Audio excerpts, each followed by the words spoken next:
Hello guys, jadi setelah sekian lama gue nggak pernah update video lagi, baik mengenai mobil ataupun ikan, dan sekarang gue mau coba bahas tentang pengalaman gue mengenai kolam koi yang ada dinding kacanya mungkin ya. Jadi gimana pengalamannya? Ya kalian coba tonton video ini sampai habis. Jadi kalian bisa tahu gimana rasanya punya kolam koi kaca. Oke, let's go kita bahas.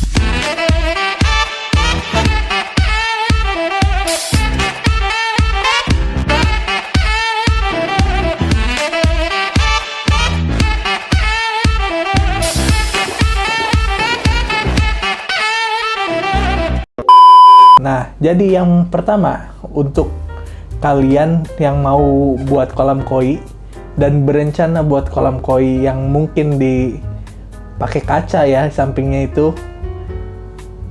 kayaknya harus mikir 2 kali deh. Karena kenapa? Ini alasannya nih. Sekian lama, sekarang gua mau bersihin kolam mungkin sudah sekitar 1 tahun nggak pernah dibersihin sama sekali. Jadi hari ini kita akan coba bersihin, sikat-sikat semuanya. Kalau penasaran kondisi kolamnya kayak gimana, kira-kira kayak gini lah. Nah ini kalau dilihat si lumutnya ini udah tebel banget. Mungkin 1 tahun ya kurang lebih nggak disikat ini kacanya. Tuh, sampai berkerak kayak gitu si kacanya itu, lumutnya itu sampai berkerak. Nah tapi untungnya di sini si ikannya itu masih aktif, nggak menunjukkan indikator stres ya, jadi masih relatif aman. Nah ini kaca yang satunya lagi juga sama tebelnya si lumutnya ini. Gokil, ini udah 1 tahun gak disikat, kondisinya kurang lebih kayak gini lah kalau punya kolam kaca.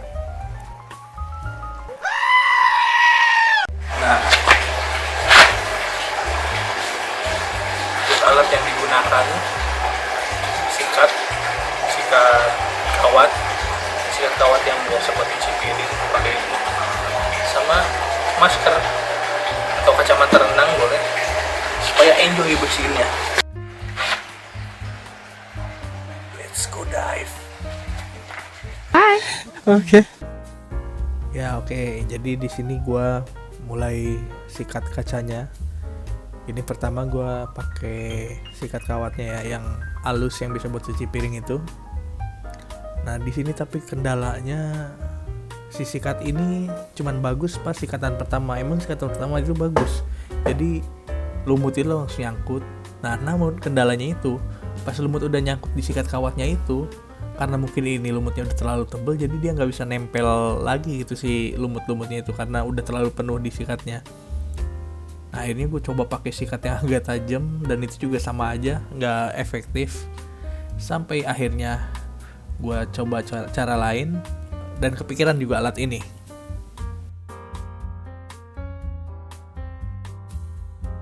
Hours later. Karena tadi kurang ampuh bro, pakai sikat kawat buat cuci piring, akhirnya pakai ini nih. Tau gak? Skop yang biasa buat tembok, kerikan tembok gitu loh, yang mesti pakai seperti ini, jadi ya biar lebih cepat.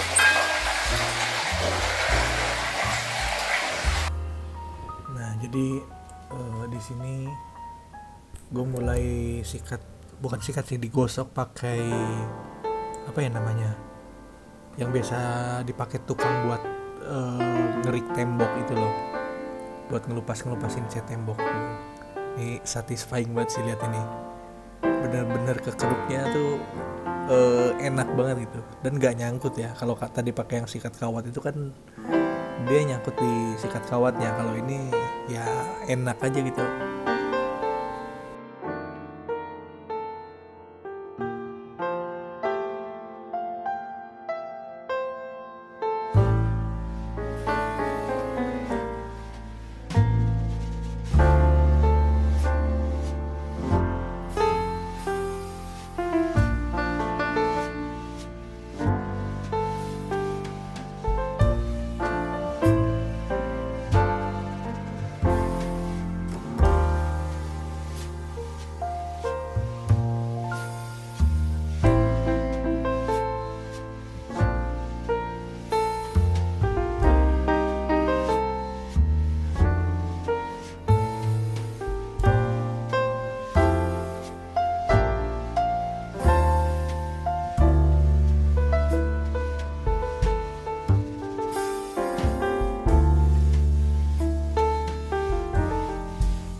Nah, untuk kalau udah selesai pakai yang kerikan tembok tadi, kalau udah agak bersih lah, sisa yang sedikit-sedikitnya aja yang kecil-kecil itu baru dilanjutin pakai sikat kawat yang pertama tadi.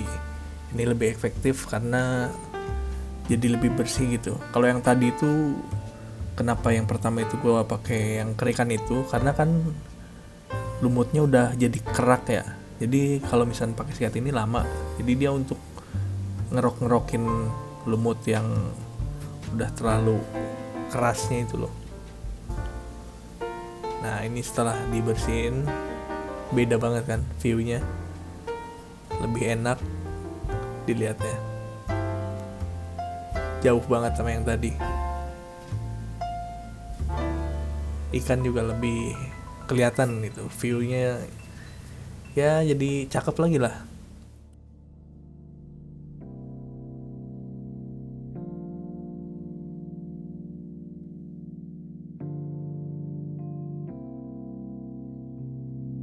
Nah, jadi itu alasannya. Alasan yang pertama adalah perawatannya yang mungkin harus ekstra ya, apalagi buat kalian yang punya kolam koi di outdoor. Kalau untuk indoor sih kayaknya masih ya nggak sesusah di outdoor sih. Jadi pancaran mataharinya juga mungkin nggak terlalu kenceng kayak di outdoor. Jadi mungkin lumutnya juga nggak akan terlalu cepat tumbuh. Kalau yang kayak kolam punya gua ini, mungkin sekitar 2 minggu, sebulan itu kalau nggak disikat kacanya itu ya berabe dah. Jadi gampang kotornya dan gampang berlumutnya, dan kita perlu ekstra untuk perawatannya kayak gitu. Belum lagi kaca koi gue sempat pecah.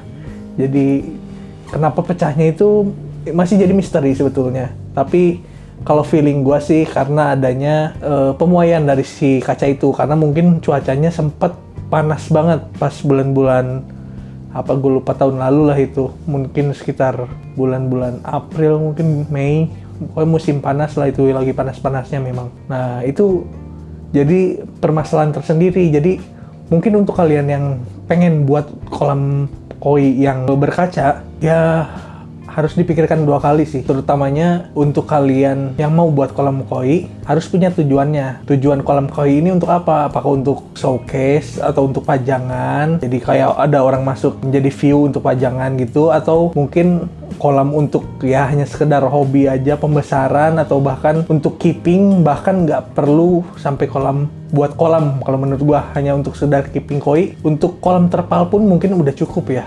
Kayak kecuali kalian main di ukuran-ukuran koi yang besar dan jumbo, itu ya memang harus pakai kolam. Nah, jadi yang pertama itu sebelum kalian bangun kolam koi, kalian harus tahu lahannya kayak gimana, lokasi pembuatan kolam koi di rumah kalian itu posisinya di mana.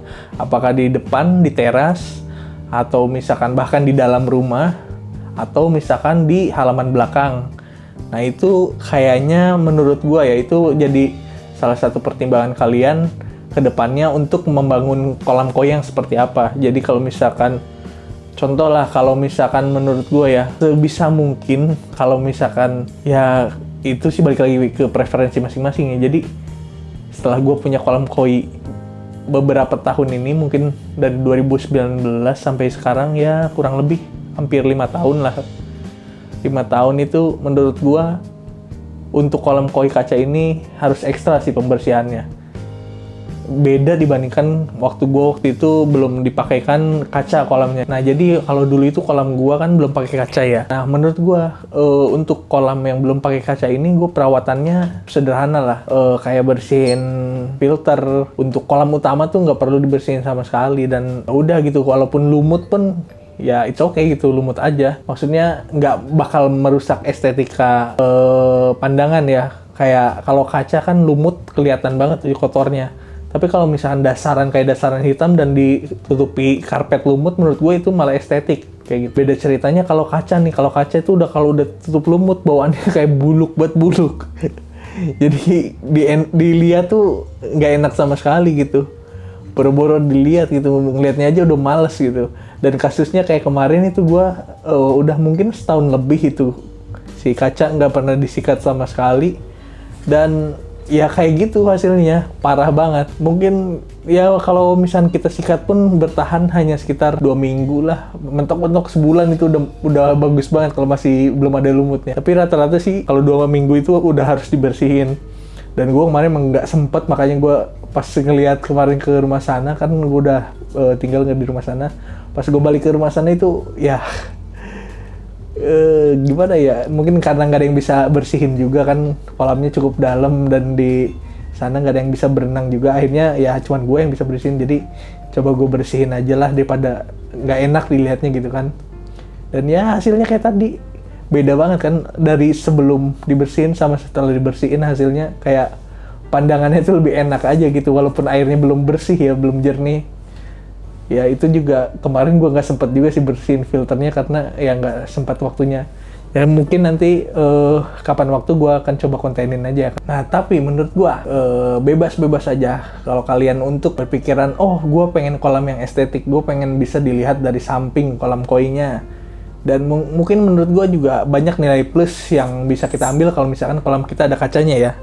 Yang paling terutama itu kalau kalian telaten ngeliatin ikan itu, kalian bisa lebih jeli ngeliat ikan kalian sakit atau enggak, dan itu lebih gampang dibandingkan kita kolam biasa yang cuman top view doang. Kalau dari samping itu lebih kelihatan misalkan ada jamur kah atau ada kutu segala macam, itu gampang kita ngelihatnya.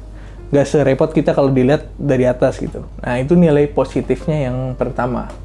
Terus yang kedua ya tentu aja kolam kaca ini buat teman-teman yang mungkin mau flexing dikit lah masalah interior di rumahnya atau desain rumahnya, ini juga bisa dijadikan hal yang apa ya, keren lah gitu untuk dijadikan pajangan. Jadi ketika misalkan contoh kita ngobrol di ruang tamu itu, kalau bisa lihat view langsung ke kolam koi yang ada kacanya, itu emang keren banget sih. Bisa jadi nilai plus untuk tempat nongkrong kalian supaya lebih enjoy kayak gitu. Ya menurut gue itu aja ya untuk kelebihan dan kekurangannya. Jadi menurut gue kalian tentuin lah sendiri kira-kira kolam apa yang cocok buat kalian. Coba kalian tentuin sendiri. Oke? Salam koi. Dadah.